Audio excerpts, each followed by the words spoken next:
Hello student, आज हमारा chapter number 4 start होता है जाति उद्भवन। देखो, जाति उद्भवन पढ़ने से पहले हमें ये पता होना चाहिए कि भैया जाति क्या होती है। देखो, जाति जो है वो जैव विकास की मूलभूत इकाई होती है।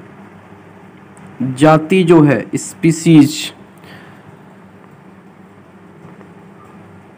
वो जैव विकास की मूलभूत इकाई होती है। जीवों के विकास के लिए मूलभूत जो इकाई होती है वो क्या होती है? जाति होती है। इसके अलावा वर्गीकरण की सबसे छोटी इकाई भी क्या होती है? जाति होती है। ठीक है, अब हम बात करते हैं जाति उद्भवन की परिभाषा की। उससे पहले हमें यह भी पता होना चाहिए कि जाति क्या होती है। तो एक साइंटिस्ट था के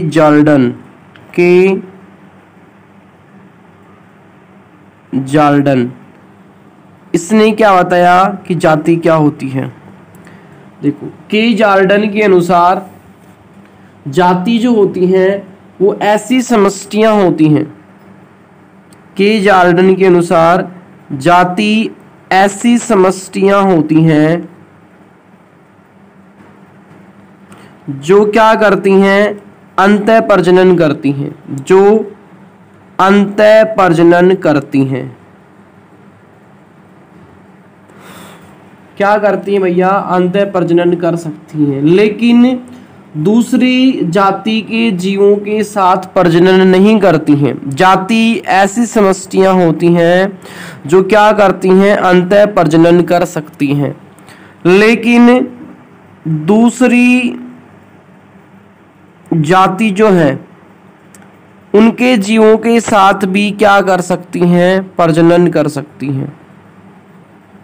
दूसरी जाति के जीवों के साथ भी क्या कर सकती हैं? प्रजनन कर सकती हैं।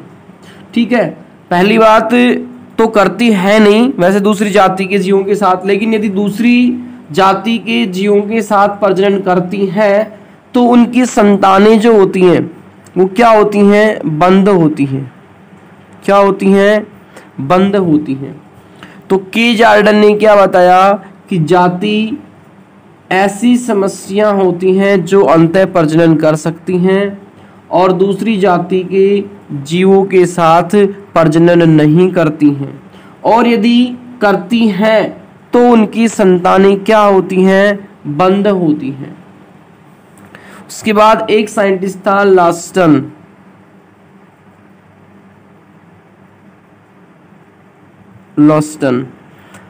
ने क्या बताया कि आनुवांशिक रूप से समान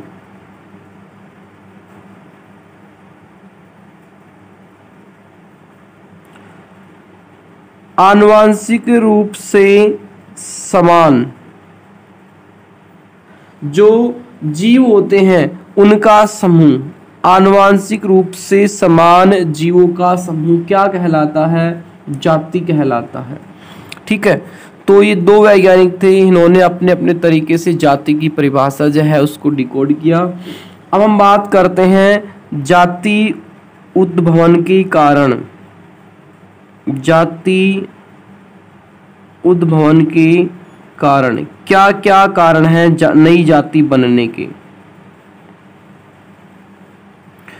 उसमें नंबर 1 पर आता है भैया वियोजन।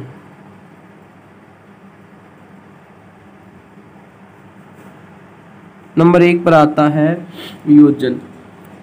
वियोजन क्या होता है? देखो, वियोजन एक ऐसा कारक होता है जो एक ही जाति के जीवों के मध्य प्रजनन की क्रिया को रोकता है। एक ही जाति के जीवों के मध्य प्रजनन की क्रिया को रोकता है। जैसे ये कोई भी एक समष्टि है, ठीक है, और इस समष्टि के अंदर क्या है? जीव निवास करते हैं। इस समष्टि के अंदर क्या करते हैं भैया? जीव निवास करते हैं। ठीक है, हो सकता है किसी भी भौगोलिक वियोजन के कारण। वियोजन का मतलब क्या होता है कि एक ही जाति के दो जीवों के बीच प्रजनन की क्रिया को रोकना। ठीक है, ये समष्टि है, इस समष्टि में कोई भी भौगोलिक वियोजन आ जाए, मतलब कि ये पूरी समष्टि है, इस समष्टि में कोई भी भौगोलिक आपदा आ जाए, जैसे कि मान के चलो कि इस समष्टि के बीचों बीच क्या बन जाए, पहाड़ बन जाए, क्या बन जाए, पहाड़ बन जाए। हो सकता है कि इसके बीचों बीच क्या आ जाए, नदी आ जाए, हो सकता है कि इसके बीचों बीच क्या आ जाए, जंगल आ जाए। यानी कि एक ये जो पूरी समष्टि है, इनके बीच में क्या आ जाए, भौगोलिक वियोजन, भौगोलिक आपदाएं आ जाती हैं, जिसके कारण एक ये जो समष्टि थी पूरी की पूरी एक समष्टि अब ये दो भागों में क्या हो गई, डिवाइड हो गई। पर्वत का इस तरफ का ये वाली समष्टि और इस तरफ ये वाली, यानी कि एक समष्टि इस भौगोलिक वियोजन के कारण दो उप समष्टियों में क्या हो गई, बट गई है। दो उप समष्टि में क्या हो गई, बट गई। एक उप समष्टि ये हो गई और एक उप समष्टि ये हो गई। तो एक समष्टि भौगोलिक वियोजन के कारण दो उप समष्टियों में डिवाइड हो गई। अब यहाँ पर दोनों उप समष्टि जो हैं, इनका भौगोलिक वातावरण, इनकी परिस्थितियां दोनों की अलग अलग होती हैं। यहाँ का मतलब कि वातावरण अलग है, इसका मौसम इस तरफ का अलग है, इस तरफ का अलग है, ठीक है, जिसके कारण जीवों में क्या होती जाती है, धीरे धीरे विभिन्नताएं उत्पन्न होती जाती हैं। इनमें क्या होते जाएंगे, अब इधर के जीव जो हैं इस वातावरण के अनुसार ढल जाएंगे और इधर के इस वातावरण के अनुसार ढल जाएंगे और धीरे धीरे इसमें विभिन्नताएं उत्पन्न होने लग जाती हैं।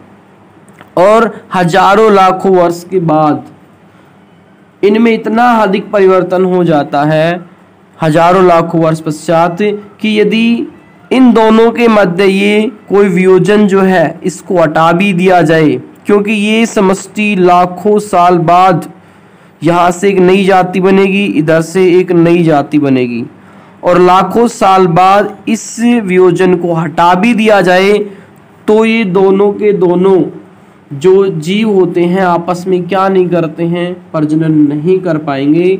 अतः इनसे क्या हो जाएगी, नई जाति का निर्माण हो जाएगा। ठीक है, तो भौगोलिक वियोजन जो है वो जाति उद्भवन का नंबर 1 प्रमुख कारण है। उसके बाद नंबर 2 पर आता है उत्परिवर्तन।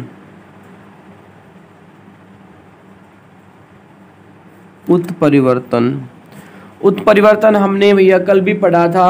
क्या होता है उत्परिवर्तन? जीवों के आनुवांशिक पदार्थ, जीवों के आनुवांशिक पदार्थ में होने वाला परिवर्तन उत्परिवर्तन कहलाता है। ये इसके अलावा एक परिभाषा और भी बताई थी, जीवों के आनुवांशिक पदार्थ में होने वाला ऐसा परिवर्तन जिससे जीव के जीन प्रारूप व लक्षण प्रारूप क्या होते हैं भैया, बदल जाते हैं। जीन प्रारूप और लक्षण प्रारूप बदल जाते हैं। ठीक है, जिससे क्या होता है, उत्परिवर्तन होता है, और उत्परिवर्तन के कारण जीवों में विभिन्नताएं उत्पन्न होती हैं और एक जाति से जो दूसरी जाति का क्या होता है, निर्माण होता है, उद्भवन होता है। देखो, सामान्यतः जो डीएनए होता है, ये डीएनए जब क्या करता है, द्विगुणन करता है, तो इसमें किसी भी प्रकार की त्रुटि होने की संभावना नहीं होती है। लेकिन यदि किसी कारणवश से इसमें त्रुटि होती है तो क्या होगा, इसके जो न्यूक्लियोटाइड हैं इस डीएनए के, वो क्या हो जाएंगे, कन्वर्ट हो जाएंगे, चेंज हो जाएंगे, थोड़ा बहुत परिवर्तन हो जाएगा। या तो उसमें न्यूक्लियोटाइडों की संख्या ज़्यादा हो जाएगी या फिर न्यूक्लियोटाइडों की संख्या कम हो जाएगी, जिसके कारण इससे जो संतति बनेगी, इस डीएनए से जो संतति बनेगी, मतलब कि जो संतति डीएनए बनेगा, उस संतति डीएनए की जीनी जो संरचना होती है वो बदल जाती है अपने जनक से। और जब जीनी संरचना बदलती है तो उसमें हमने लास्ट चैप्टर में पढ़ा था, जीनी संरचना बदलने का मतलब विभिन्नताएं उत्पन्न होती हैं। और ये विभिन्नताएं धीरे धीरे पीढ़ी दर पीढ़ी वंशानुगत होती जाती हैं और लाखों करोड़ों वर्ष पश्चात एक नई क्या होती है, जाति का निर्माण हो जाता है। ठीक है, उसके बाद नंबर 3 पर आता है संकरण। संकरण क्या होता है? जब दो अलग अलग समष्टि के जीव हैं, एक समष्टि ये है, एक समष्टि ये है, जब दो अलग अलग समष्टि के जीवों के बीच क्या होता है, प्रजनन होता है, या फिर एक ही जाति के दो जीवों के बीच में क्या होता है, प्रजनन होता है, तो ये क्रिया संकरण कहलाती है। ठीक है, और जब दो समष्टि के जीव, दो अलग अलग समष्टि के जीव जो प्रजनन की क्रिया होती है, तो उससे जो संतति उत्पन्न होती है उनमें क्या होती है, विभिन्नताएं उत्पन्न होती हैं। उसमें क्या होती है भैया, विभिन्नता उत्पन्न होती हैं, और ये विभिन्नताएं क्या होती हैं, पीढ़ी दर पीढ़ी क्या हो जाती हैं, वंशानुगत हो जाती है। क्या हो जाती हैं, पीढ़ी दर पीढ़ी वंशानुगत हो जाती हैं, और हजारों लाखों वर्ष पश्चात ये विभिन्नताएं एकत्रित होती हैं और एकत्रित होकर नई जाति का निर्माण करती है। ठीक है, उसके बाद नंबर 4 पर आता है बहुगुणिता। बहुगुणिता क्या होता है, इसका मतलब देखो, सामान्यतः प्राणी जो होता है वो 2n अवस्था में होता है। प्रत्येक सेल के अंदर जो गुणसूत्र होते हैं वो कैसे होते हैं, 2n अवस्था में होते हैं, लेकिन कभी कभी उत्परिवर्तन के कारण या फिर किसी अन्य कारण के कारण ये कैसे हो जाते हैं, 3n हो जाते हैं, 4n हो जाते हैं, या फिर मतलब कि बहुगुणित हो जाते हैं। और ऐसी जब उनसे संतति उत्पन्न होती है, जब सामान्यतः कैसे होते हैं, 2n होते हैं, लेकिन किसी कारणवश से उत्परिवर्तन के कारण कैसे हो जाते हैं, 3n हो जाते हैं, 4n हो जाते हैं, या फिर बहुगुणित हो जाते हैं। तो उनसे जो संतति उत्पन्न होती है वो अपने जनक से क्या होती है, बिल्कुल अलग होती है। अपने जनक से क्या होती है, बिल्कुल अलग होती है, और जिसके कारण धीरे धीरे उसमें विभिन्नताएं उत्पन्न होती जाती हैं, और वही लाखों करोड़ों वर्ष पश्चात एक नई जाति का क्या होता है, निर्माण होता है। तो ये 4 कारण थे जाति उद्भवन के। नंबर 1 पर वियोजन, नंबर 2 पर उत्परिवर्तन, नंबर 3 पर संकरण, और नंबर 4 पर बहुगुणिता। अब हम बात करते हैं भैया जाति उद्भवन की कार्य प्रणाली। और ये कार्य प्रणाली जो है जाति उद्भवन की, ये 2 प्रकार से होती है।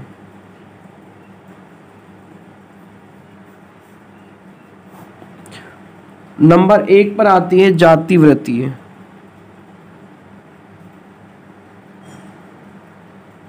जाति वृत्ति क्या होती है? जाति वृत्ति, जाति वृत्ति का मतलब ये होता है कि एक जाति है उससे दूसरी जाति बनी, दूसरी से तीसरी बनी, तीसरी से चौथी बनी।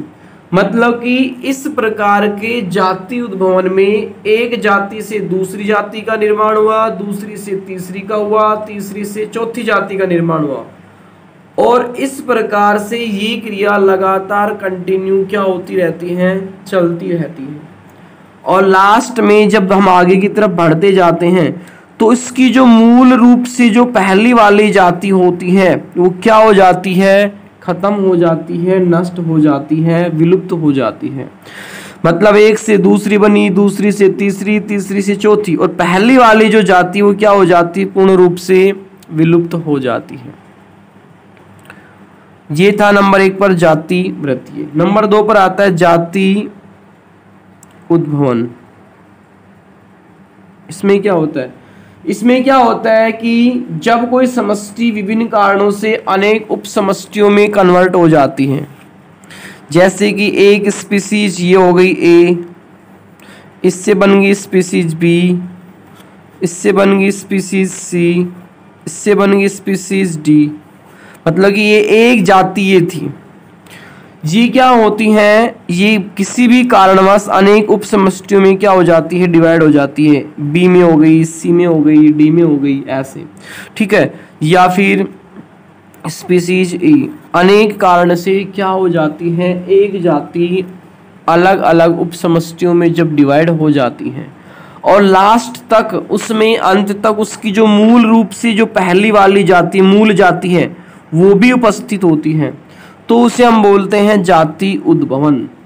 यानी कि इस प्रकार की कार्य प्रणाली में जो मूल जाति होती है वो भी क्या होती है, उपस्थित होती है।